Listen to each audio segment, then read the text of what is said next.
Good morning students. पीछे वाले lecture में जो हमने किया था वो टॉक डिस्कस किया था। लेट्स रिवाइज इट कि जब भी किसी करंट कैरिंग कॉइल को हम किसी यूनिफॉर्म मैग्नेटिक फील्ड में लटकाते हैं जिसमें से आई करंट जा रहा होता है तो a torque acts on it. Torque acts on it मतलब कॉइल जो है वो घूम जाती है। सोच के देख लो, माना ये पेन है, पेन को किसी धागे से लटका रखा है और ये पेन घूम गया, ठीक है। इस तरीके से टॉर्क एक्ट करती है। कितनी एक्ट करती है? दो फॉर्मूले आए थे हमारे पास। एक आया था NIAB cos थीटा और एक आया था NIAB sin अल्फ़ा। इस पर बेस मैंने तुम्हें दो न्यूमेरिकल्स भेजे थे। सिर्फ भोले ने मुझे उनका सॉल्यूशन बताया है और किसी ने मुझे सॉल्व करके नहीं भेजे हैं। तो जो होमवर्क मिलता है प्लीज़ उसको आप ज़रूर करिए। यहाँ पर ध्यान देने की बात थी कि theta is the angle which the plane of coil makes with magnetic field and alpha is the angle which normal to the coil makes with magnetic field. तो ये ध्यान रखना, तभी न्यूमेरिकल्स जो हैं आपके ठीक होंगे। अब हम इसी फैक्ट पर बेस्ड एक डिवाइस करेंगे, मूविंग कॉइल गैल्वेनोमीटर। इम्पॉर्टेंट है, जैसे साइक्लोट्रॉन इम्पॉर्टेंट था। मूविंग कॉइल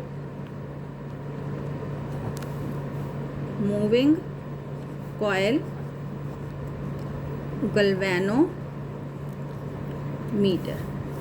बेसिकली देखो, गैल्वेनोमीटर क्या होता है?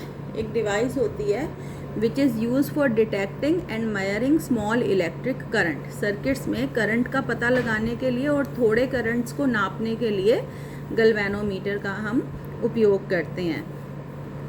इसके अलावा हमें वोल्ट मीटर और एमीटर भी लेते हैं। वोल्ट मीटर का इस्तेमाल पोटेंशियल डिफरेंस नापने के लिए किया जाता है और जो एमीटर है उसका इस्तेमाल करंट नापने के लिए किया जाता है। तो हम डिस्कस कर रहे हैं moving coil galvanometer use for measuring and detecting small electric current. पहले भी बताया था कि जब भी कोई डिवाइस आएगी 5 मार्क्स में आएगी। वो 5 मार्क्स डिवाइड होते हैं कि कंस्ट्रक्शन लिखी है कि नहीं, स्टूडेंट ने प्रिंसिपल लिखा है या नहीं, थ्योरी लिखी है या नहीं, ठीक है। तो अब इसका प्रिंसिपल क्या है? What is principle? किस सिद्धांत पर आधारित है ये डिवाइस? तो जो हमने पीछे डिस्कस किया था कि when ever a current carrying coil is suspended in a magnetic field it experiences a torque. कि जब भी किसी करंट कैरिंग कॉइल को मैग्नेटिक फील्ड में लटकाते हैं तो इसके ऊपर टॉर्क लगता है जो इसको रोटेट करवा देता है, ठीक है। और अब हम करेंगे इसकी कंस्ट्रक्शन कि कैसे बनी हुई है, ये क्या क्या लगा हुआ है इसमें। तो कंस्ट्रक्शन देखेंगे। It consist of a coil PQRS consisting of large number of turns of insulated copper wire, ठीक है। Large number of turns of insulated copper wire, बहुत सारे इंसुलेटेड कॉपर वायर्स के टर्न से बनी हुई है, ठीक है।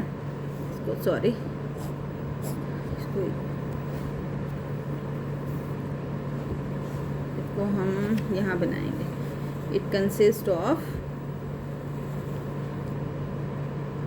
अ कॉइल, ये कॉइल है PQRS, बहुत सारे इंसुलेटेड कॉपर वायर के टर्न्स इसमें लगे हुए हैं, ठीक है। The coil is suspended from a movable torsion head H। एक टॉर्शन हेड की सहायता से हमने इसको लटका रखा है, ठीक है। लोअर एंड जो है इस कॉइल का, it is connected to highly elastic spring S'। Coil का क्या नाम था? PQRS, ठीक है। The arrangement is enclosed in a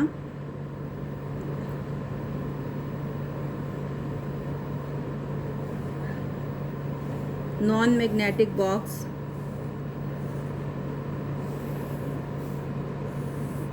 provided with two terminals,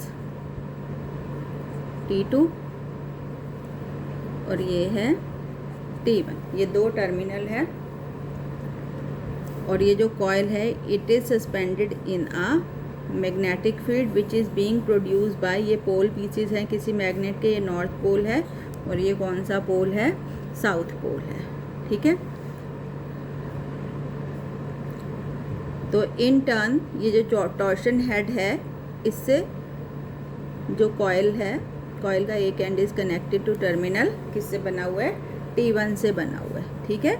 and the box is provided with levelling screws. Box में क्या लगे हुए हैं, लेवलिंग स्क्रू लगे हुए हैं। अब ये जो धागा जिससे हमने इस कॉयल को लटका रखा है, ये एक स्पेशल मटेरियल का बना होता है जिसको हम कहते हैं फास्फोर ब्रॉन्ज। इसका बना हुआ है फास्फोर ब्रॉन्ज का। और यहीं पर एक concave mirror is attach to it, जो हमें हेल्प करता है डिफ्लेक्शन नोट करने में कि ये जो कॉयल है ये कितना मुड़ी है, ये जो कॉयल है ये कितना डिफ्लेक्ट होएगी, ठीक है। फिर देख लो, अच्छा इसके अतिरिक्त यहाँ पर एक सॉफ्ट आयरन कोर होती है which is cylindrical in nature. उसकी वजह से क्या होता है कि ये जो मैग्नेटिक फील्ड पास होती है ये रेडियल बन जाती है, radial magnetic field. But it means कि एट एवरी पोजीशन थीटा जो है वो 0 डिग्री है, मतलब प्लेन ऑफ द कॉयल चाहिए रोटेट भी कर रही है तो भी plane of the coil is always in the direction of magnetic field, ठीक है। फिर देख लो कंस्ट्रक्शन एक बार कि moving coil galvanometer consist of a coil PQRS consisting of large number of turns of insulated copper wire. The coil is suspended from a movable torsion head H. The lower end of the coil is connected to highly elastic spring which is in turn connected to terminal T2. S dash है जो किससे connect है आगे, terminal T2 से। The string is made up of phosphor bronze strip. The torsion head H is connected to terminal T1. Outer circuit में जो हम current flow करवाएंगे उसके लिए कनेक्शन T1 और T2 से होंगे। The coil is placed in a uniform magnetic field produced by pole pieces N and S. L is a soft iron core held within the coil so that coil can freely rotate about it. इसके आसपास आराम से coil जो है वो rotate कर सकती है, ठीक है। The box is provided with levelling screw, जिसकी सहायता से हम लेवल कर सकते हैं। M is a concave mirror attach to phosphor bronze strip, ठीक है। It helps in noting the deflection. तो दिस इज़ द कंस्ट्रक्शन, और इस पूरे अरेंजमेंट को हम एक नॉन मैग्नेटिक बक्से में बंद कर देते हैं। अब है बेटे आगे इसकी थ्योरी और working, theory and working. Suppose n क्या है, n is the number of turns. इस ये जो कॉयल है इसमें क्या है, नंबर ऑफ टर्न्स। L क्या है, लेंथ ऑफ द कॉयल, ये जो कॉयल है इसकी लेंथ। B क्या है, ब्रेड्थ ऑफ द कॉयल, इसकी चौड़ाई, इस कॉयल की चौड़ाई। तो L इंटू B क्या हो जाएगा, A, area of coil. B, capital B क्या है, ये जो पोल पीसेस मैग्नेटिक फील्ड सेटअप कर रहे हैं अपनी, उसकी वैल्यू 2 टेस्ला 3 टेस्ला जितनी भी कर रहे हैं, मैग्नेटिक फील्ड का मैग्नीट्यूड, ठीक है। सपोज ओके, थीटा क्या है, which the plane of the coil makes with magnetic field, और हमने कहा हमेशा ये कितना रहेगा, 0 डिग्री रहेगा, क्योंकि फील्ड क्या है, रेडियल बना दी है। तो हमें पता है कि जब I करंट फ्लो करता है कॉयल में से, जिसको हमने B मैग्नेटिक फील्ड में लटका रखा है, तो बेटे उसके ऊपर कितना टॉर्क एक्ट करता है, डिफ्लेक्टिंग टॉर्क कितना रहेगा यहाँ पे, जो इसको डिफ्लेक्ट करने की कोशिश कर रहा है, पीछे किया है NIAB cos थीटा, इतना ही रहेगा ना। और थीटा हमेशा क्या लेना है हमने, 0, तो cos 0 हो जाएगा 1। तो this is the deflecting torque, मतलब जो कॉयल लटकी हुई है इस फॉस्फोर ब्रॉन्ज स्ट्रिप से, ये कॉयल डिफ्लेक्ट हो जाएगी, घूमेगी। अब तुम सोच के देखो कि ये पेन है, पेन को मैंने एक धागे से लटका रखा है, ठीक है। अब अगर ये पेन घूमेगा तो धागे के अंदर क्या पड़ जाएंगे, ट्विस्ट पड़ जाएंगे ना, बल पड़ जाएंगे। तो ऐसे ही जब ये कॉयल घूमती है तो ये फास्फोर ब्रॉन्ज स्ट्रिप जो है वो इट गेट ट्विस्टेड, और ट्विस्ट होने की वजह से इस धागे के अंदर, इस स्ट्रिप के अंदर रीस्टोरिंग टॉर्क उत्पन्न होता है जो कॉइल को दोबारा से अपनी पोजीशन पे लाने की कोशिश करता है। देखो सोचो कि पेन को धागे से बांध रखा है, आप पेन को मोड़े जा रहे हो, धागे में भी बल पड़े जा रहे हैं। अब जैसे ही आप पेन को छोड़ोगे हवा में तो पेन अपने आप, जो धागे के बल हैं वो अपने आप खुलने लगेंगे, धागे के ट्विस्ट, और पेन अपनी पोजीशन पे आ जाएगा। तो same is the case here. तो if theta is the twist produced in strip, इसमें कितनी ट्विस्ट प्रोड्यूस हुई है इस धागे में? थीटा। And k is small k is restoring torque per unit twist. भाई एक यूनिट ट्विस्ट प्रोड्यूस जब होता है तो कितनी रिस्टोरिंग उत्पन्न होती है धागे में? k। और अगर थीटा ट्विस्ट है तो कितनी हो जाएगी टोटल रिस्टोरिंग टॉर्क? क्या हो जाएगा बताओ भाई? एक यूनिट ट्विस्ट होने पर k रिस्टोरिंग टॉर्क उत्पन्न होती है, तो थीटा होने पर कितनी हो जाएगी? k into theta. तो ये है बेटे रिस्टोरिंग टॉर्क, और ये है आपकी deflecting torque. Deflecting torque coil को रोटेट कर रही है, और रिस्टोरिंग टॉर्क दोबारा उसको अपनी पोजीशन पर लाने की कोशिश कर रही है। तो इन इक्विलिब्रियम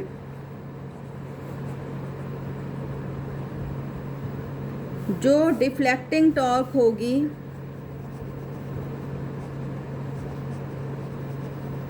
किसके बराबर हो जाएगी? रीस्टोरिंग टॉर्क के। और डिफ्लेक्टिंग टॉर्क आपकी कितनी है? NIAB। रीस्टोरिंग टॉर्क आपकी कितनी है? K into theta. तो यहाँ से I कितना आ गया? I आ गया आपका K upon NAB into theta. अब यहाँ देखो ये क्या है? ये हर चीज़ कांस्टेंट है। फास्फर ब्रॉन्ज का, इस धागे का, फास्फर ब्रॉन्ज मटेरियल का रिस्टोरिंग टॉर्क कांस्टेंट। इसमें जो नंबर ऑफ टर्न्स है कॉइल में वो कांस्टेंट है। एरिया ऑफ द कॉइल भी कांस्टेंट रहेगा, और ये जो मैग्नेटिक फील्ड सेटअप हो रही है ये भी कांस्टेंट है। और इस कांस्टेंट को हम नाम देते हैं G, galvanometer constant. K upon NAB को किससे डिनोट करते हैं? कैपिटल G से। कॉल्ड, हर एक गैल्वेनोमीटर जो भी बनता है उसका गैल्वेनोमीटर कांस्टेंट लिखा होता है कि इस गैल्वेनोमीटर का ये है, कॉल्ड गैल्वेनोमीटर कांस्टेंट। किस किस बात पे डिपेंड कर रहा है? K पे, N पे, A पे, B पे। ठीक है, तो यहाँ पे हम लिख सकते हैं I is equal to G theta, है ना? I is equal to G theta, where G is galvanometer constant. और अगर ये कांस्टेंट है तो I is proportional to theta. मतलब बाय नोटिंग डिफ्लेक्शन की थीटा कितना डिफ्लेक्ट हुई है ये कॉइल, हम क्या नाप सकते हैं? करंट को नाप सकते हैं कि हमने कितना करंट जो है वो गैल्वेनोमीटर से फ्लो करवाया है। तो this is the moving coil galvanometer. बहुत इंपॉर्टेंट है, 5 मार्क्स में आता है और आसान है। ठीक है, अब अगर सिर्फ मूविंग कॉइल गैल्वेनोमीटर पूछे तो बेटे यहीं तक करना है जितना बताया है। अब इसके अलावा इसमें थोड़ा सा और काम है, वो तब करना है जब वो अलग से पूछें। तो सेंसिटिविटी ऑफ गैल्वेनोमीटर, कि गैल्वेनोमीटर की सेंसिटिवनेस या सेंसिटिविटी को हम कैसे डिफाइन करेंगे? तो गैल्वेनोमीटर सेंसिटिव तब कहलाता है जब थोड़ा सा करंट फ्लो करवाने पर भी इट शोज़ लार्ज डिफ्लेक्शन, कि वो ज़्यादा घूम जाए कॉइल। और हमारे पास क्या रिलेशन आया है? I is equal to K upon NAB into theta. तो यहाँ से theta will be equal to NAB upon K into I, यही आएगा ना? मतलब a galvanometer said to be more sensitive if it shows large deflection even when a small electric current flows through it। तो ऐसा कब होगा भाई? I की वैल्यू अगर गिवन है तो थीटा बड़ा कब होगा? जब N बड़ा होगा, जब A बड़ा होगा, जब B बड़ा होगा, और K क्या होगा? स्मॉल। इन्वर्सली प्रोपोर्शनल है ना? तो क्या क्या कंडीशन हुई सेंसिटिव गैल्वेनोमीटर की? एन शुड बी लार्ज होना चाहिए, तभी तो थीटा बड़ा होगा। मतलब नंबर ऑफ टर्न्स ज़्यादा होने चाहिए। ये जो कॉइल लगाई थी हमने गैल्वेनोमीटर में, ए शुड बी लार्ज, उसका एरिया ज़्यादा होना चाहिए। Magnetic field B should be large.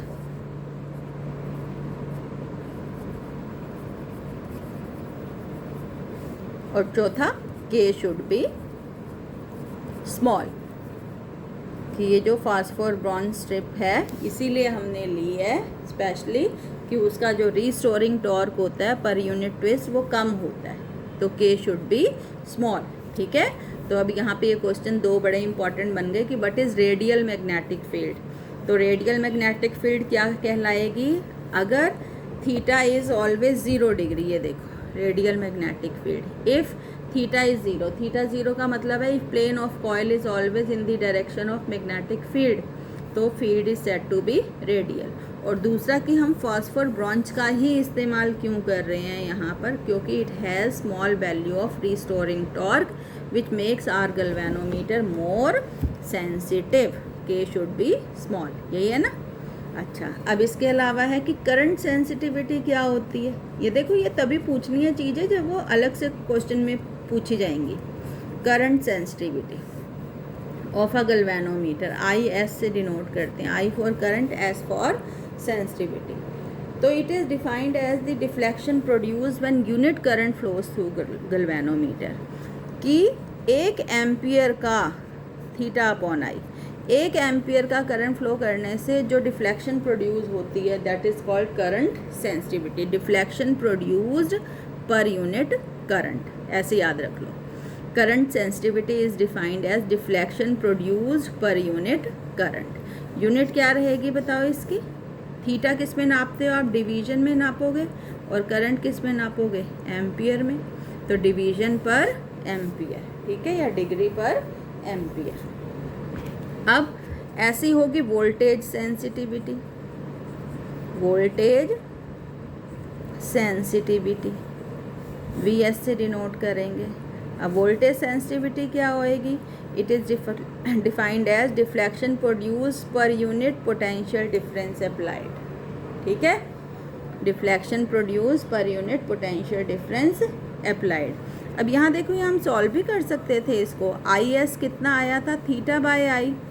अब आई की वैल्यू ये है ना, रख दो यहाँ, तो ये हो जाएगा theta upon K upon N A B into theta, theta and theta cancel, और ये आ जाएगा आपका, ये आ जाएगा आपका एन ए बी अपॉन के, ठीक है, आई एस जो है। ऐसे वी एस को भी हम कर सकते हैं, theta V is equal to I R होता है ओम्स लॉ, तो थीटा आ गया, आई की जगह यही वाली वैल्यू हम पुट कर दें, K upon N A B into theta into R, theta theta cancel, ये आ गया N A B upon K R. This is the voltage sensitivity, ठीक है बेटे। तो this is the moving coil galvanometer. क्या होती है इसकी करंट सेंसिटिविटी और क्या होती है इसकी वोल्टेज सेंसिटिविटी, और कब ये कहलाता है मोर सेंसिटिव, ठीक है। अब थोड़े से इम्पॉर्टेंट 2-3 टॉपिक हैं जो हम करेंगे कि व्हाट इज़ शंट, कि आप शंट किसे कहोगे, what is shunt. Shunt is a low resistance, किसी भी लो रेजिस्टेंस को हम क्या कहते हैं, शंट। तो low resistance which is connected in parallel with the galvanometer, galvanometer के साथ पैरेलल में जो ये लो रेजिस्टेंस हम लगा, पैरेलल में जुड़ा हुआ है ना, याद है पैरेलल और सीरीज़। तो गैल्वेनोमीटर के साथ ये जो स्मॉल रेजिस्टेंस हम पैरेलल में लगाते हैं इसको हम कहते हैं शंट। अब ये क्यों लगाया जाता है, माना पीछे से ज़्यादा करंट आ गया आई, तो आपको पता है यहाँ आके इस करंट के लिए 2 रास्ते हैं, यहाँ से भी जा सकता है और यहाँ से भी जा सकता है। माना आई में से आई जी यहाँ से गया, तो बाकी कितना बचा, आई माइनस आई जी, वो यहाँ से जाएगा। अब आपको ये भी पता है कि करंट जो है वो ऐसे रास्ते से जाना चाहता है जहाँ उसको कम रेजिस्टेंस मिले। तो सपोज़ अगर पीछे से लार्ज करंट आ भी गया तो उस लार्ज करंट का ज़्यादा हिस्सा इस रास्ते से होकर जाना चाहेगा, ठीक है, क्योंकि इस रास्ते का रेजिस्टेंस कम है और करंट का कम हिस्सा गैल्वेनोमीटर से गुजरेगा। तो ये जो हमारा गैल्वेनोमीटर है it can be saved from being damage, ख़राब होने से इसको हम बचा सकते हैं। ठीक है, और बाकी वही है कि जितना दोनों पैरेलल में लगे, जितना पोटेंशियल डिफरेंस यहाँ होगा उतना ही पोटेंशियल डिफरेंस यहाँ होगा। अब पोटेंशियल डिफरेंस क्या होता है ohm's law, V equal to I R. तो यहाँ पोटेंशियल डिफरेंस कितना है, यहाँ करंट है IG और सपोज गैल्वेनोमीटर का रेजिस्टेंस है G, तो यहाँ पोटेंशियल डिफरेंस है IG इंटू जी। और यहाँ पे पोटेंशियल डिफरेंस कितना है, करंट कितना जा रहा है इसमें से I माइनस IG, और यहाँ रेजिस्टेंस कितना है S, तो S की value IG upon I minus IG into G. ठीक है, ऐसी G की वैल्यू भी निकाल सकते हैं हम। क्लियर है, दिस इज़ द शंट। अब एक बहुत इम्पॉर्टेंट लास्ट टॉपिक है दो कि हम गैल्वेनोमीटर को एमीटर और वोल्ट मीटर में कैसे बदल सकते हैं। ठीक है, आता है ये मोस्टली क्वेश्चन कि how galvanometer can be converted into ammeter and volt meter. तो पहले हम करेंगे conversion of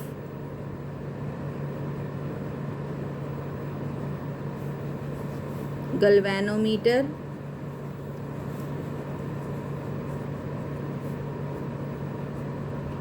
into ammeter. Ammeter क्या होता है, it is a device which is use for measuring current. Current नापने के लिए जिस उपकरण का इस्तेमाल करते हैं उसको एमीटर कहते हैं। ऐसे याद रखना है, एम्पियर, एमीटर। एम्पियर किसकी यूनिट होती है, करंट की। ठीक है, अब माना ये गैल्वेनोमीटर है, इसको मैंने एमीटर बनाना है, कैसे बनाऊंगी। तो अगर हम इस गैल्वेनोमीटर के साथ पैरेलल में एक शंट लगा देते हैं, लो रेजिस्टेंस शंट लगाते हैं, तो ये किस में बदल जाता है। अब ये क्या बन गया, अब ये आपका एमीटर बन गया। ठीक है, याद रहेगा। A galvanometer can be converted into ammeter by connecting a low resistance called shunt in parallel with it. ठीक है, सपोज पीछे से कितना करंट आया आपका, I करंट आया, I में से IG इधर चला गया, बाकी कितना बचा, I माइनस IG। अब जैसे पीछे बताया था आपको कि दोनों के, क्योंकि दोनों पैरेलल में लगे होते हैं, जब चीज़ें पैरेलल में होती हैं तो पोटेंशियल सेम होता है, और जब सीरीज़ में लगी होती हैं तो करंट सेम होता है। किया था ना, तो ये देखो, तो पैरेलल में लगी हुई है, पोटेंशियल डिफरेंस यहाँ है IG इंटू जी, वही V equal to I R से किया। ये करंट है IG, और यहाँ शंट के अक्रॉस कितना है potential difference, I minus IG into S।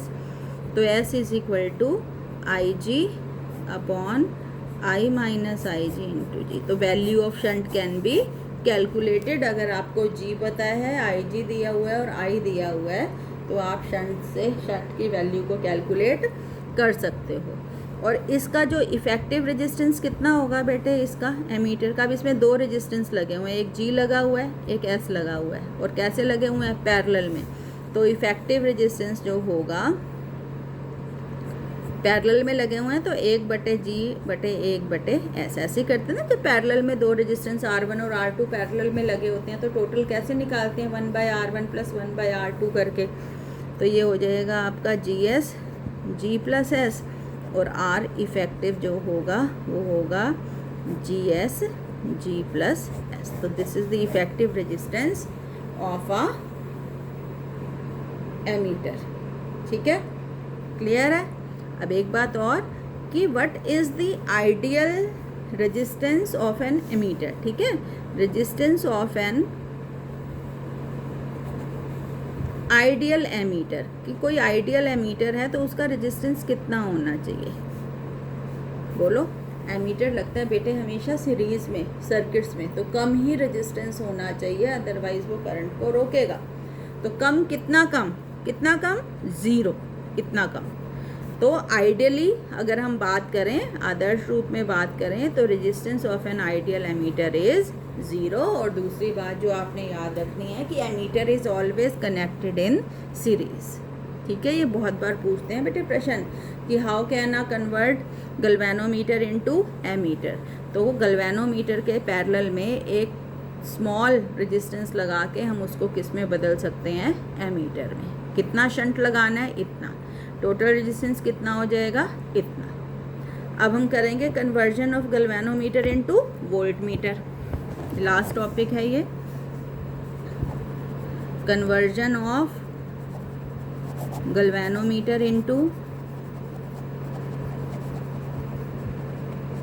Volt meter.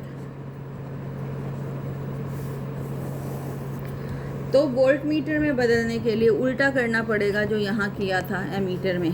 अब ये आपका गैल्वेनोमीटर है, इसको बनाना है मैंने वोल्ट मीटर में। तो अब इसके साथ सीरीज़ में, वहाँ लगाया था पैरेलल में, यहाँ लगाएंगे सीरीज़ में। क्या लगाएंगे, एक हाई रेजिस्टेंस। वहाँ लो लगाया था, यहाँ हाई, दोनों बातें उल्टी। वहाँ लो लगाया था, यहाँ हाई लगाएंगे। वहाँ पैरेलल में लगाया था, यहाँ सीरीज़ में लगाएंगे। तो अब ये जो अरेंजमेंट है ये किस तरह बिहेव करेगा, वोल्ट मीटर की तरह। सपोज़ कितना करंट जा रहा है इसमें से, IG, ठीक है। तो कितना पोटेंशियल डिफरेंस हो गया इसके अक्रॉस। अच्छा, टोटल रेजिस्टेंस कितना होगा इसका, G+R होगा, क्योंकि G+R होगा क्योंकि दो रेजिस्टेंस लगे हुए हैं सीरीज़ में। और ओम्स लॉ होता है V=IR। हमने V पोटेंशियल डिफरेंस नापना है, करंट कितना है IG, और टोटल रेजिस्टेंस कितना है G+R। हम R कैलकुलेट करना चाह रहे हैं, तो ये हो जाएगा बेटे V/IG = G+R, और R = V/IG - G।